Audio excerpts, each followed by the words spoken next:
여러분 따르세요. 이로운 길. 이제 다윗이 말하는 이로운 길이란 무엇이고 그 길의 끝에는 무엇이 있을까요? 사실 목자는 양을 위해 미리 온 땅을 살펴보거든요. 그리고 풀과 물이 풍부하게 자라고 있는 가장 높은 고지대, 안전하고 풍성한 곳으로 가는 길을 찾아 양을 인도한다. 그렇다면 목자가 양을 인도한다면 가장 평탄하고 넓고 위험이 없는 길을 선택할 것 같죠. 하지만 선한 목자는 양이 보기에 아무리 쉬워 보여도 두 가지 이유 때문에 절대 그런 길로 인도하지 않습니다. 첫 번째 이유는 이제 쉬워 보이는 길이 오히려 양을 더 큰 위험으로 이끌 수 있다는 것입니다. 그 푸른 풀밭을 찾아 산 위로 가기 위해서는 가파르고 험한 길밖에 없어요. 하지만 양은 동기가 없고 게으르기 때문에 항상 쉬워 보이는 길로만 가고 싶어 합니다. 그러나 실제로 그 길은 더 큰 위험으로 이어지거든요.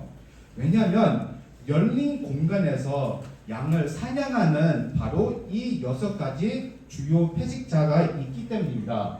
여러분 따라하세요. coyote, cougar, bear, wolf, vulture, rattlesnake. 그래서 선한 목자는 절대 쉬워 보이고 평탄한 길로 양을 인도하지는 않습니다. 비록 힘들고 험해 보여도 양을 언제나 이로운 길로 인도하십니다.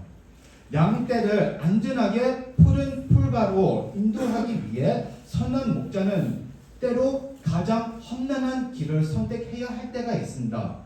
그 길이 아무리 위험해 보여도 다윗은 목자로서 이미 그 길을 이미 살펴보고 안전을 확인했기 때문에 어떻게 보면 그 길이 제일 안전한 길일 수도 있습니다.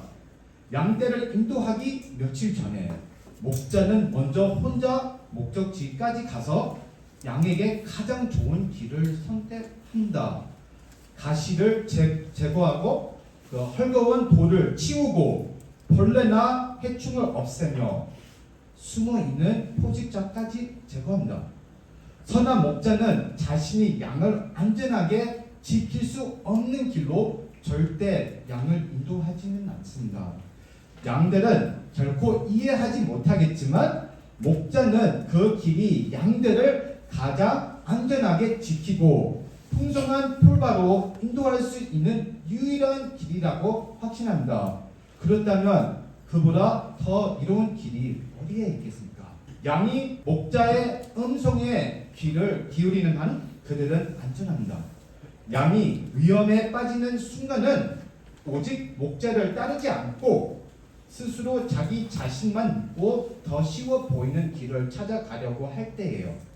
마찬가지로 우리 선한 목자이신 예수님께서 여러분의 길을 인도하실 때에는 여러분이 걷는 어떤 어려운 길도 이미 주님께서 여러분을 위해 가장 좋은 길로 허락하신 길입니다. 그 어떤 험한 길이라도 주님은 이미 그 길을 먼저 걸어가셨습니다.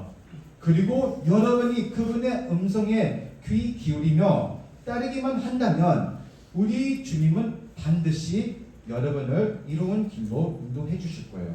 내가 방산한 죽음의 골짜기를 지나가게 된다 하더라도 나는 겁나지 않습니다. 그것은 주님께서 나와 함께 계시기 때문입니다. 주님의 막대기와 지팡이가 나를 든든하게 보호해 줍니다. 푸른 풀밭이 있는 높은 고지대로 가려면 목자는 종종 양들을 좁고 깊은 골짜기로 인도해야 하거든요. 때로는 그 골짜기를 어둠이 깔린 밤길로 인도해야 할 때도 있습니다. 빛 하나 없는 그 길에서 목자는 심지어 자신의 그림자조차 볼 수 없어서 이런 길을 음산한 죽음의 골짜기라고 부릅니다. 옛날 구약 시대 사람들은 완전히 어려운 곳에 있으면 죽을지도 모른다고 믿었습니다. 그런데 사람이 어려움을 그렇게 두려워했는데 겁이 많고 연약한 양들은 얼마나 더 무서워했겠어요. 그런데 다윗은 자신이 양들을 어려운 골짜기로 인도할 때도 양들이 겁내지 않았다고 기록한다.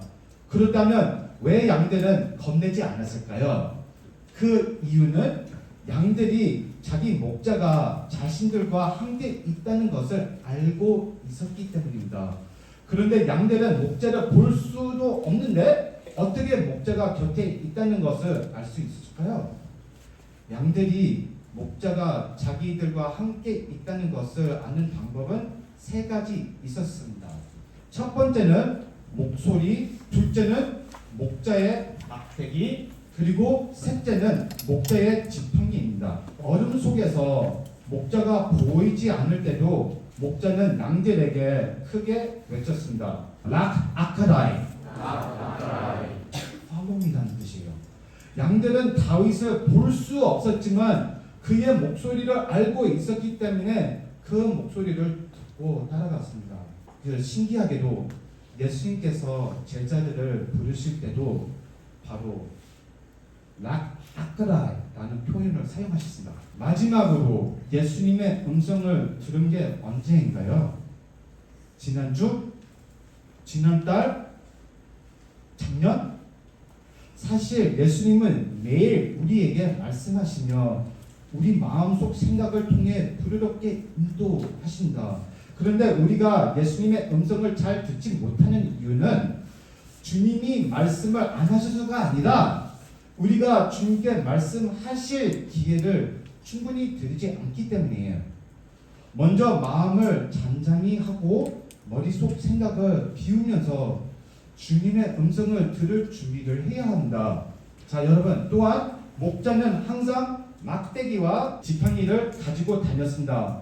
이제 막대기는 한쪽 끝에 둥글고 다른 한쪽은 뾰족하게 되어 있었습니다. 양이 길을 잃고 떠나거나 절벽이나 가시 덤불 쪽으로 걸어가면 목자는 그 둥근 끝을 들어 양의 옆구리에 던졌습니다. 그리고 목자가 락 아카라이 하고 외치자 양은 그 목소리를 듣고 다시 목자에게 돌아왔습니다. 여러분, 만약 예수님이 우리의 선한 목자이시라면 때로는 주님께서 우리를 벌 받는 것처럼 느껴질 때도 있을 거예요. 왜냐하면 우리가 믿는 하나님은 벌만 주시는 분이 아니라 항상 우리를 사랑으로 인도하시는 하나님이시기 때문에 여러분, 이게 우리한테는 어떤 데는 필요할 때가 있습니다. 만약 포식자가 다가오거나 양을 공격하려 하면 목자는 막대기의 뾰족한 끝을 창처럼 던져 그 짐승을 막았습니다.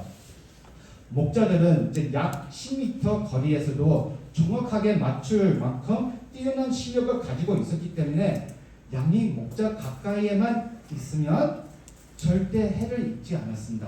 목자는 한 손에 지팡이를 두고 양이 길을 벗어나면 목도리니를 살짝 건드려 올바른 길로 인도하고 양이 덤불에 걸리면 지팡이로 들어 올려 구해주기도 했습니다. 목자가 어려운 골짜기에서 막대기와 지팡이를 어떻게 사용했을까요? 그러니까 목자가 락 아크라이라고 외치면서 막대기를 땅에 이렇게 내리쳤습니다. 락 아크라이, 락 아크라이, 락 아크라이. 목소리는 양들에게 안전하다는 것을 알려주는 신호였고, 막대기는 포식자들에게 여기는 안전하지 않다는 신호였습니다. 그 다음 목자는 지팡이로 가까이 있는 양들의 등을 부드럽게 쓰다듬어 주었습니다.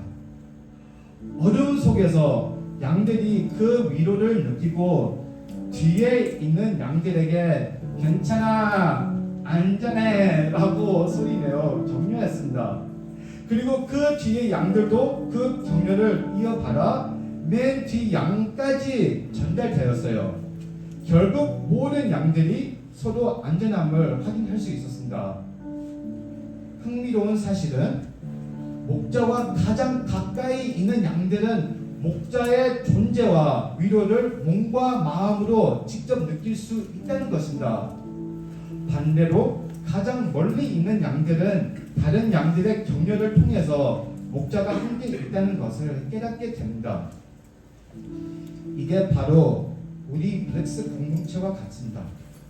우리도 예수님과 함께 걸어갈 때, 특히 어둠 속을 걸을 때는 주님과 너무 가까이 있는 것처럼 느껴질 때도 있고 너무 먼 것처럼 느껴질 때도 있습니다. 하지만 양들이 서로 격려하며 목자가 함께 있음을 알게 되듯이 우리도 서로를 격려하며 예수님과 함께 걷고 믿음을 굳게 지키는 공동체가 되기를 예수님의 이름으로 소망하고 축복합니다.